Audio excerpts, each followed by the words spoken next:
Kalau saya boleh tahu, kondisi emosional Bu Ella kalau menghadapi situasi kelas yang seperti Bu Ella sampaikan tadi, kalau misalnya membuat rentang 1 sampai 10, kondisi sekarang ini di rentang berapa, Bu? Kondisi emosional saya di rentang 6, Pak. Masih 6 ya? Iya, masih 6. Masih kurang sabar. Berarti masih banyak perlu peningkatan. Betul, pengembangan di area emosional tadi ya. Assalamualaikum. Waalaikumsalam. Pak Dedi nyuwun sewu. Pak Dedi memanggil saya nggih? Oh iya, silakan duduk, Bu. Silakan.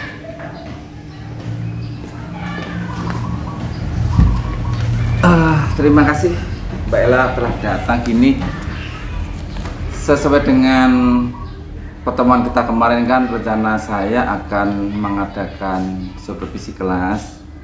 Jadi kira-kira Bu Ella kesiapannya kapan? Untuk kesiapannya Pak, insya Allah 4-5 hari lagi. 4-5 hari. Kalau boleh tahu Bu Ella, nanti yang Bu Ella sampaikan di kelas itu materi apa ya kira-kira? Untuk materi yang saya ajarkan ada 3 mupel Pak, di tema 6, subtema 2, pembelajaran 6. Di situ ada 3 mupel, yaitu PKN, Bahasa Indonesia, dan SBDP. Untuk PKN-nya mengenai hak dan kewajiban, untuk Bahasa Indonesia-nya mengenai informasi penting dalam teks, dan untuk SBDP-nya mengenai pola lantai dalam tari kreasi daerah. Oh iya. Dari mupel itu kira-kira nanti yang Bu Ella optimalkan atau pengen dikembangkan di mupel yang mana kira-kira? Untuk yang akan saya kembangkan yaitu di mupel PKN Pak. PKN-nya ya? Ya, mengenai hak dan kewajiban siswa sebagai warga masyarakat. Iya.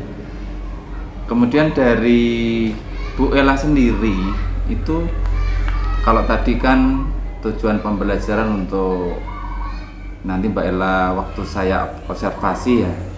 Kemudian nanti di area pengembangan yang ingin Bu Ella kembangkan di kelas pada waktu observasi nanti di bagian apa nih kira-kira? Sebelum membahas mengenai area pengembangan Pak, bolehkah saya bercerita sedikit mengenai kondisi siswa saat pembelajaran saat ini? Oh iya, silakan. Okay. Alhamdulillah di kelas 5 itu saya mempunyai siswa-siswi yang alhamdulillah sangat luar biasa Pak. Luar biasa. Mereka itu mempunyai gaya belajar atau karakteristik belajar mereka itu bermacam-macam. Iya. Nah, tetapi ada beberapa siswa yang ketika pembelajaran berlangsung itu terlihat kurang serius Pak. Misalnya ketika saya menyampaikan materi itu mereka sering izin keluar, entah itu ke toilet atau sekedar hanya mencuci tangan. Nah itu sering Pak. Nah hal itu kan dapat membuat mereka dalam menangkap pembelajaran itu kan kurang maksimal seperti itu Pak. Untuk area pengembangan yang akan saya capai itu yang pertama area pengembangan sosial emosional. Sosial emosional Bu ya. Nah, menghadapi kondisi siswa yang seperti itu Pak, itu terkadang membuat emosi saya itu seperti naik turun begitu Pak. Iya. Nah, saya ingin belajar untuk istilahnya mengontrol emosi saya ketika menghadapi kondisi siswa yang seperti itu. Iya. Nah, untuk area pengembangan yang kedua yaitu area pengembangan intelektual.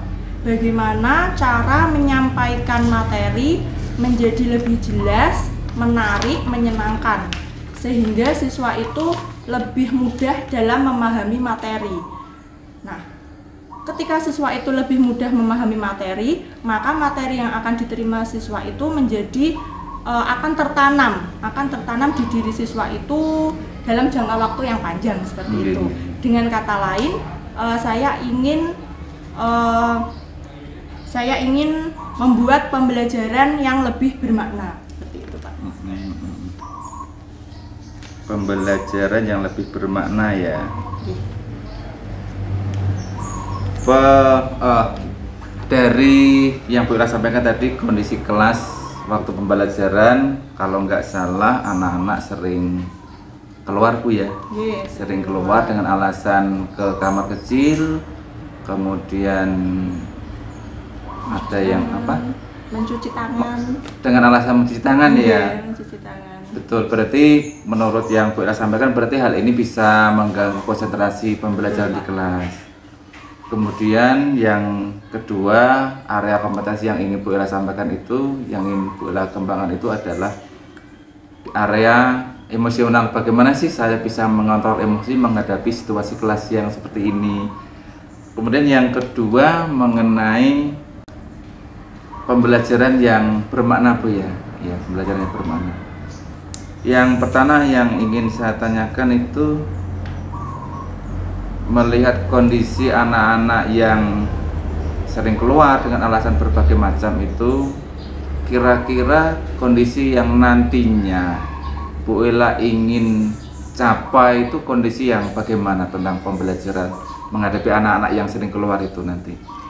Nah, untuk kondisi yang ingin saya capai ketika pembelajaran itu mereka yang konsentrasi ketika pembelajaran. Konsentrasi dalam hal ini bukan yang terus diam, duduk diam, bukan.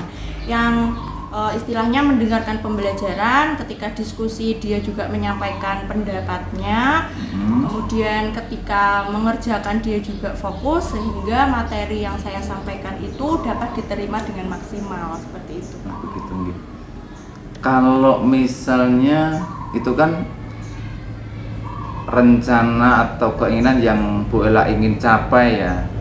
Kalau misalnya saya membuat rentang nilai Bu Ella, misalnya kan rentang nilai saya buat itu antara 1 sampai 10 ya.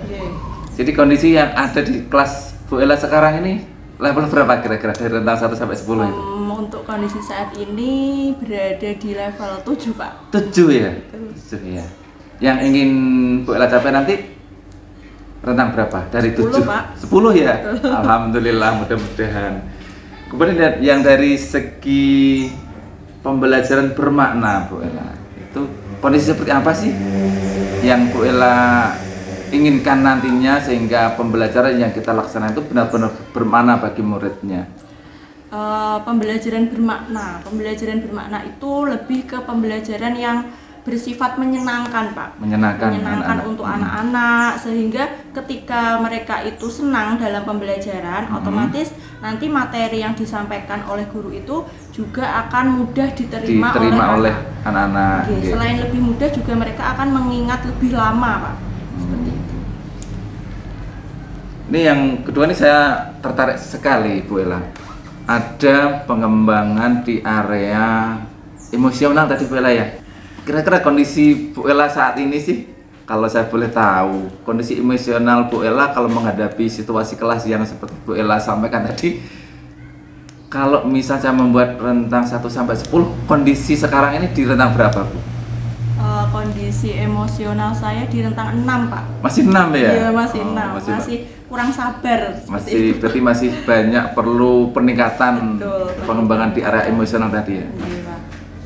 Terus selanjutnya Bu, kondisi yang Bu Ella inginkan nantinya sesudah nanti melaksanakan pembelajaran, kemudian yang kondisi yang Ibu Ella inginkan pada akhirnya gimana? Terkait sosial emosional itu gitu sosial emosional.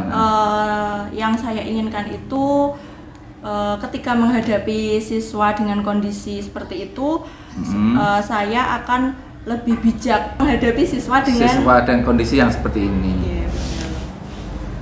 Berarti ya memang kita perlu pembelajaran yang sosial emosional Bu Ella ya. Jadi ada beberapa kemampuan yang mungkin bisa kita pelajari nanti. Ada kesadaran diri, manajemen diri, kemudian keterampilan sosial, kemudian kesadaran sosial, kemudian yang terakhir adalah keputusan yang bertanggung jawab. Mudah-mudahan nanti kita saling sharing. Jadi nanti kita bisa bagaimana sih kita mengelola emosi di dalam pembelajaran di kelas. Kemudian dari yang Bu Ella sampaikan itu, kira-kira kalau saya boleh tahu strategi yang pertama untuk menghadapi situasi kelas, kemudian yang kedua untuk meningkatkan kesadaran emosi Bu Ella di dalam kelas nanti, yang Bu Ella rencanakan apa strategi pembelajaran nantinya? Pertama untuk strategi dalam pembelajaran itu, yang pertama saya akan mempersiapkan perangkat pembelajaran yang jauh lebih lengkap dari biasanya, mulai dari mempersiapkan RPP, bahan ajar, LKPD, media, sampai instrumen penilaian. Yang kedua, saya akan menerapkan strategi pembelajaran, metode atau model pembelajaran yang inovatif. Nah, selain menerapkan metode pembelajaran yang inovatif, saya juga akan menerapkan pembelajaran berdiferensiasi, Pak. Di mana pembelajaran berdiferensiasi ini itu guru dapat memfasilitasi siswa untuk mengembangkan potensi terbaiknya yang ada pada diri peserta didik itu sendiri. Oh, jadi rencana Bu Ella nanti menyediakan dulu berbagai macam konten istilah ya, materi, kemudian metode pembelajarannya nanti memakai berdiferensi gitu Bu Ella ya. Berdiferensi memang pembelajaran yang memperhatikan kebutuhan belajar siswa ya, melayani siswa yang tipe mendengar, tipe melihat atau visual, dan tipe yang bergerak atau kinestetik. Kira-kira untuk mencapai itu ada kendala enggak Bu Ella, kira-kira untuk mencapai tujuan-tujuan tadi dalam pembelajaran di kelas? Untuk kendala sampai saat ini belum ada, Pak. Belum ada. Berarti ada kekuatan-kekuatan yang membuat Bu Ella optimis dalam mencapai itu? Terus kemudian tadi 3 hari 4 hari lagi ya. Jadi dari sini sudah saya tangkap tentang strategi, kemudian kekuatan-kekuatan apa yang nanti membuat Bu Ella mencapai keberhasilan di dalam pembelajaran. Kemudian nanti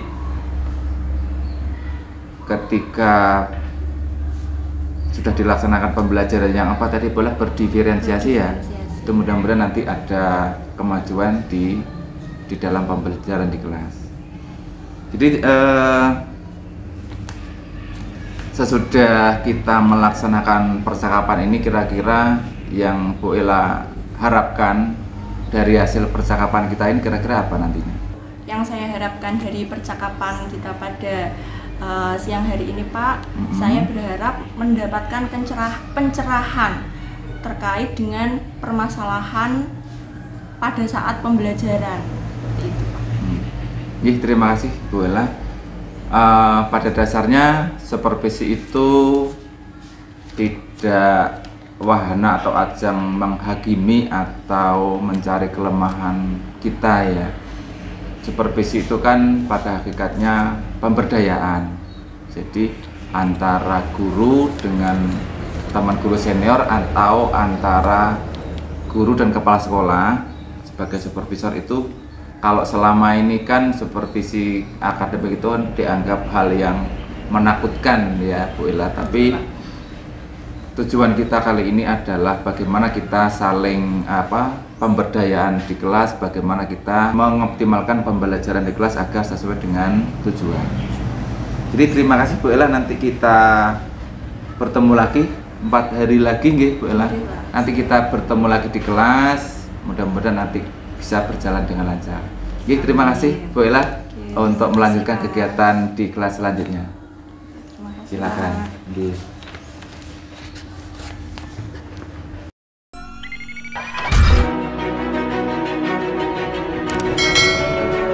Assalamualaikum warahmatullahi wabarakatuh.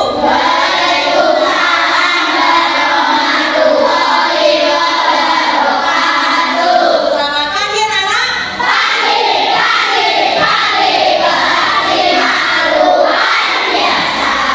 Bagaimana kabarnya hari ini? Baik.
video ini mengenai salah satu tarian yang ada di Indonesia, yaitu tari pendet. Kalian simak dulu ya. Tari pendet. Bila tari pendet berawal dari mantra dan pementasan potensi hingga warna ini. Coba setelah kalian mengamati video tersebut, kira-kira siapa yang bisa menjawab tari pendet tadi berasal dari mana? Dari kami pokok pikiran dari masing-masing paragraf, kemudian kalian tulis dalam bentuk tabel bersama.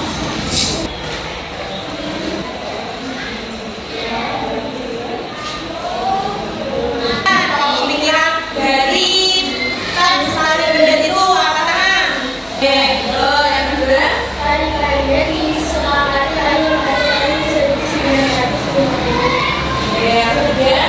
Tari pendet menggunakan olahraga yang sangat sederhana dibandingkan. Nah, untuk dapat memperagakan suatu karya tari menggunakan pola lantai, kalian perlu memperhatikan beberapa hal. Nah, yang pertama yaitu kerjasama yang baik antar penari. Yang kedua, kesesuaian gerakan antar penari. Yang ketiga, kesesuaian rasa antar penari. Yang keempat, setiap penari menyesuaikan dengan pola lantai yang sudah dibentuk. Kemudian yang terakhir, pengulangan gerakan, variasi gerakan, arah head, dan tinggi rendah serta kesesuaian iringan dengan tarian tari. Nah, itu adalah hal yang perlu diperhatikan kalau kita memperagakan suatu daerah tari kreasi daerah dengan menggunakan pola lantai tertentu. Paham anak-anak?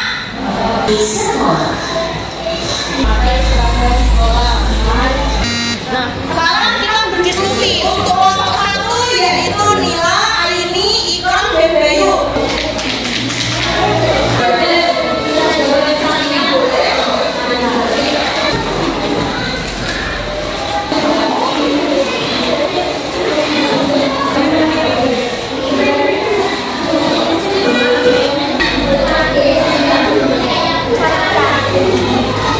Masih, orang-orang kelompok silakan maju ke depan untuk mempresentasikan hasil dari diskusi kalian. Kewajiban sebagai siswa di sekolah. Nah, selanjutnya anak kita akan melakukan kegiatan evaluasi. Sekarang kalian kerjakan soal yang sudah Bu Guru bagikan.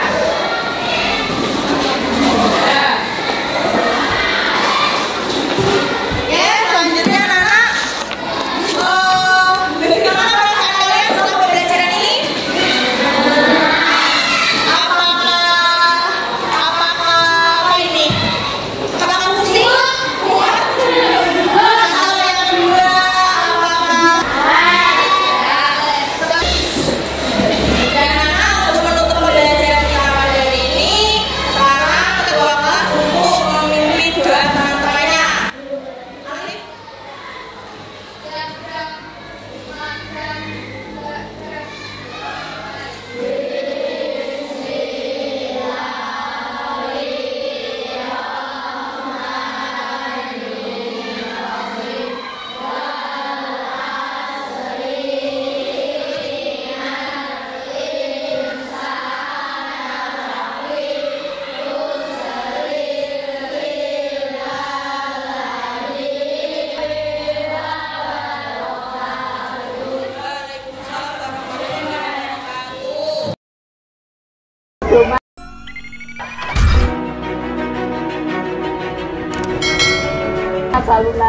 Jadi pramuka kita Ibu, kita untuk pramuka dilaksanakan mungkin tanggal 25 Februari.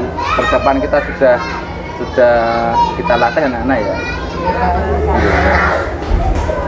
Ya, Mbak. Waalaikumsalam, nggih. Mohon maaf Pak Sudeti mengganggu waktunya sebentar. Saya ingin berkonsultasi terkait observasi pembelajaran yang kemarin Pak. Oh, soal kemarin kita observasi itu ya? Iya, yang kemarin. Oh iya, silakan kita bincang-bincang di kantor, Pak. Iya, terima kasih Pak. Oke, monggo. Terima kasih Bu Ella. Dan di hari kemarin kita kan sudah melaksanakan observasi pembelajaran. Jadi jika Bu Ella pada hari ini ingin semacam refleksi atau menyampaikan sesuatu sudah melaksanakan pembelajaran, monggo kami persilakan, ada apa kira-kira? Alhamdulillah Pak, kemarin pembelajaran sudah berjalan. Saya merasa plong, dahayem. Alhamdulillah kemarin pembelajaran berjalan dengan lancar. Karena sebelum pembelajaran, alhamdulillah saya sudah menyiapkan beberapa hal terkait pelaksanaan pembelajaran, mulai dari FPP, dengan ajar, media, dan lain-lain. Nah, kemudian di sisi lain, alhamdulillah saya sudah membuat istilahnya kelas itu lebih aktif, peserta lebih semangat, antusias dalam mengikuti pembelajaran. Oh ya, terima kasih. Dari kemarin saya mengamati pembelajaran Bu Ella, itu memang sudah banyak hal-hal positif atau kemajuan yang saya lihat. Oh ya, sebelumnya begini Bu Ella, tujuan kita seperti itu kan bukan untuk mencari kesalahan atau kelemahan, tapi berusaha bagaimana kita meningkatkan pembelajaran yang menarik sehingga tujuan pembelajaran bisa tercapai. Nah, dari hasil observasi kemarin saya ada beberapa catatan mengenai bagaimana proses pembelajaran di kelas. Di kelas Bu Ella kemarin sudah saya lihat sudah berjalan bagus Bu Ella. Saya lihat dari anak-anak mengikuti pelajaran yang Bu Ella sampaikan itu sudah bagus, mengikuti, tidak ramai, tidak ada siswa yang bermain sendiri. Jadi saya merasa tertarik dengan apa yang Bu Ella sampaikan pada waktu pembelajaran. Nah, dari kesempatan kali ini mungkin ada sesuatu yang ingin Bu Ella sampaikan kepada saya barangkali dari hasil observasi kemarin. Untuk pembelajaran kemarin, walaupun terlihat sudah bagus sih Pak, istilahnya anak sudah aktif, sudah antusias, tapi juga masih ada kekurangan Pak. Kekurangan apa itu? Nah, kekurangan pembelajaran kemarin itu Pak mengenai pembelajaran berdiferensiasi. Di mana pembelajaran berdiferensiasi ini kan ada pembelajaran berdiferensiasi konten dan pembelajaran berdiferensiasi topik. Nah, kemarin ketika saya menggunakan pembelajaran itu, untuk pembelajaran berdiferensiasi konten itu masih kurang Pak, masih hanya berupa video. Kemarin itu materinya kan mengenai hak dan kewajiban. Nah, saya menyampaikannya itu lebih banyak ke video.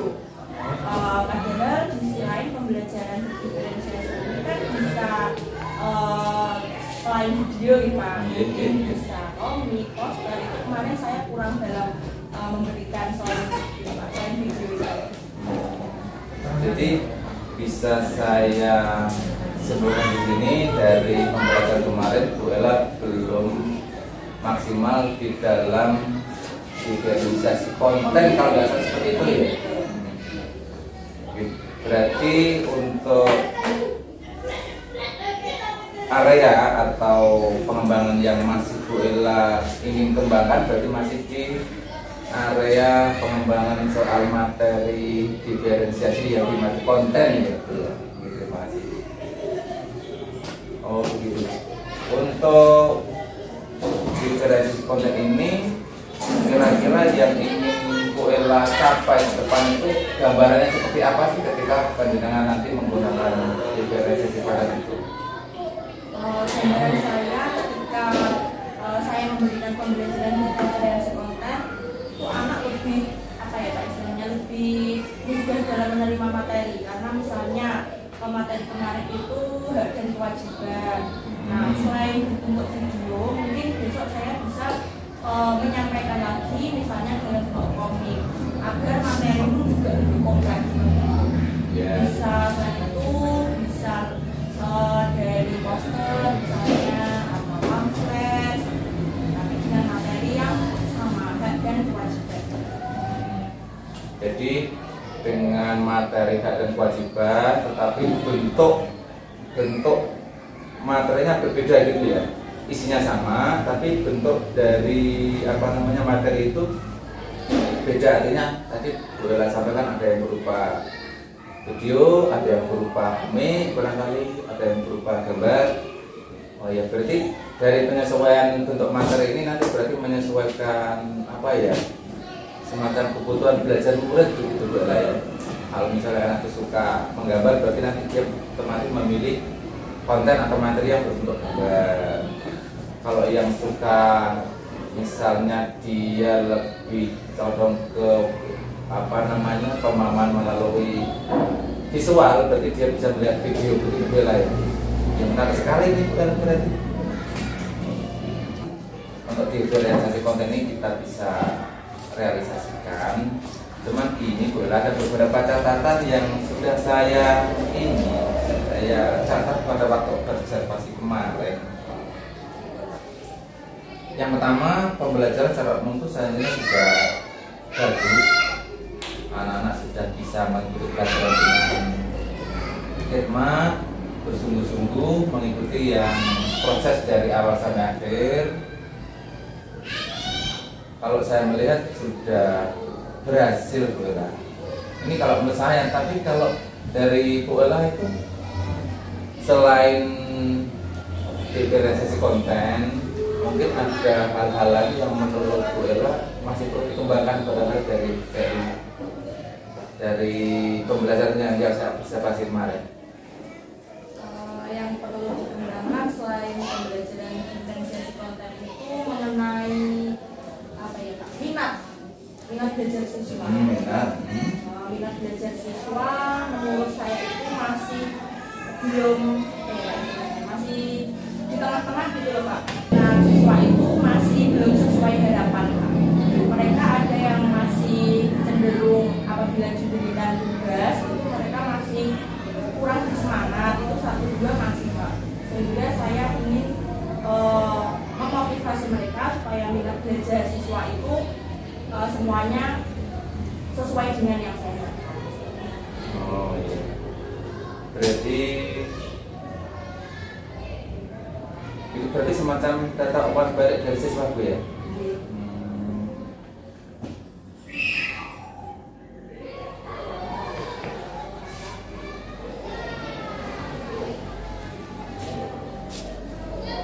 Kemudian selanjutnya Bu Ella, apa yang Bu Ella rasakan saat murid-murid di kelas menyatakan kepuasan dari topik yang tadi Ibu berikan? Kalau menurut Ibu kan masih banyak atau masih ada beberapa yang perlu dikembangkan. Tapi di sisi lain kan kemarin ada anak yang merasa senang mengikuti pelajaran itu. Jadi pertanyaan saya adalah, apa yang Bu Ella rasakan saat murid-murid di kelas menyatakan kepuasan dari pembelajaran yang disampaikan? Tentunya sangat bangga Pak. Ya, Karena membuat suasana kelas senang, aktif itu kan sesuatu hal yang gimana ya Pak? Tidak mudah gitu. Tidak mudah, melalui proses yang panjang. Nah, kemarin itu ketika anak itu kegiatan diskusi, kemarin kan saya memberikan tugas atau memberikan semacam hal-hal yang harus mereka tuangkan mengenai hak dan kewajiban. Mereka itu kemarin saya beri kebebasan Pak. Mereka bebas untuk menuangkan hak dan kewajiban siswa di sekolah itu dalam bentuk yang mereka inginkan. Misalnya si A ingin menuangkan hak dan kewajiban itu dalam bentuk tabel, B ingin menuangkan hak dan kewajiban itu dalam bentuk komik, si C ingin menuangkan hak dan kewajiban itu dalam bentuk uraian. Nah itu mereka bebas, sehingga mereka itu senang, gitu, semangat, gak merasa terbebani gitu Pak. Jadi mereka dalam menuangkan hak dan kewajiban sebagai siswa itu lebih antusias dan hasilnya pun luar biasa Pak. Saya lihat mereka karena lebih semangat itu, jadi mereka hasilnya pun juga bagus.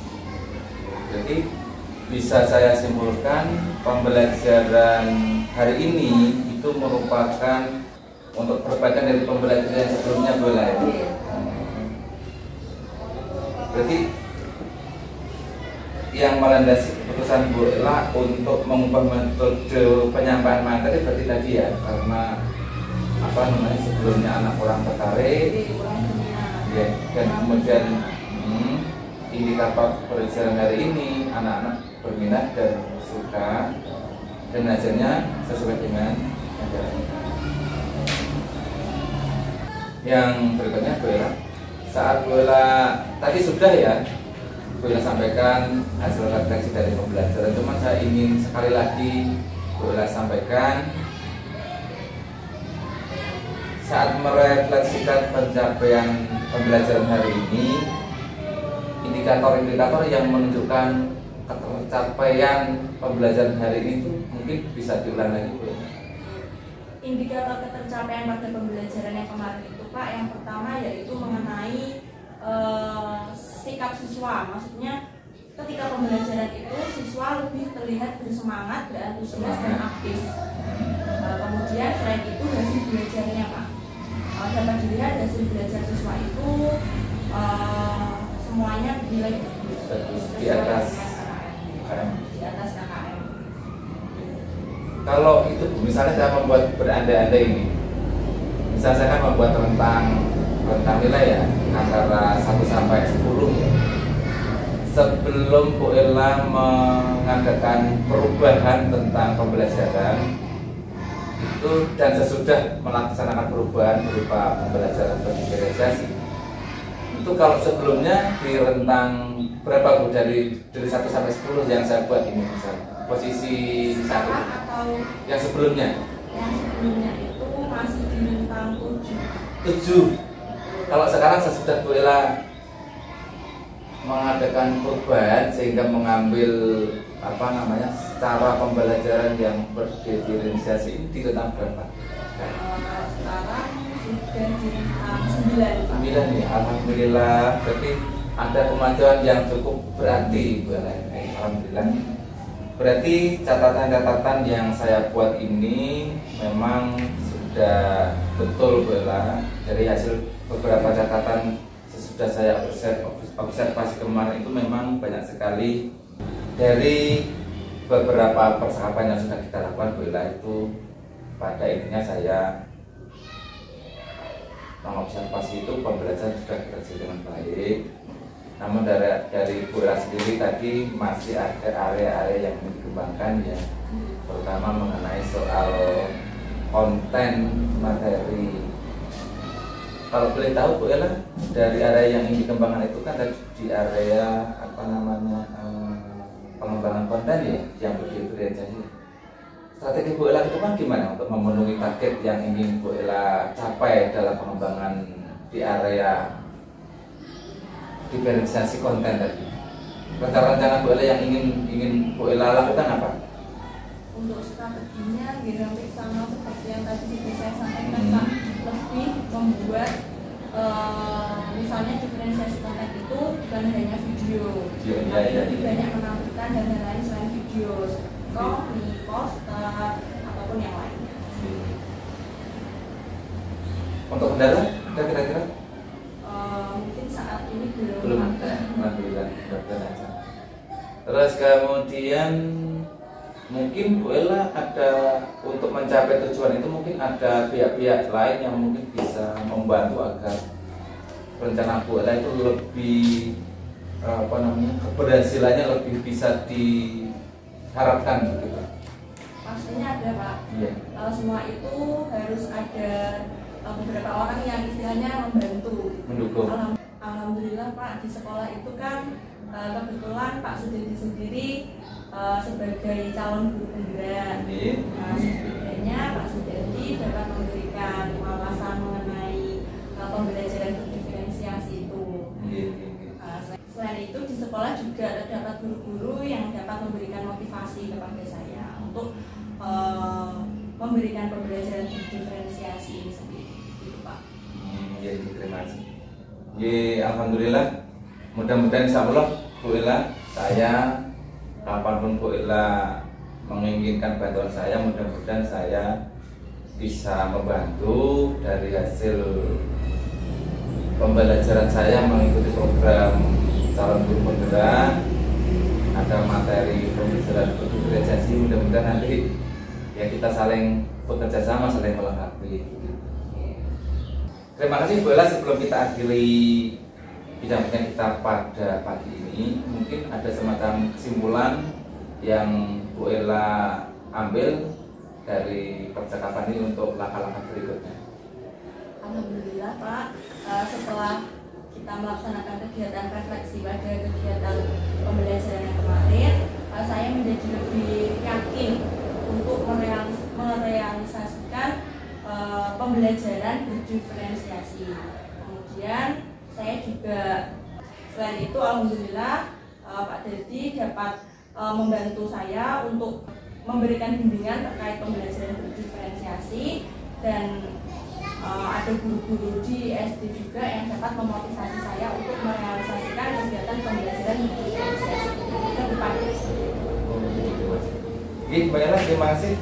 Mudah-mudahan pembelajaran kita ke depan bisa mencapai tujuan pembelajaran yang kita orientasikan kepada pelayanan kepada siswa-siswi kita.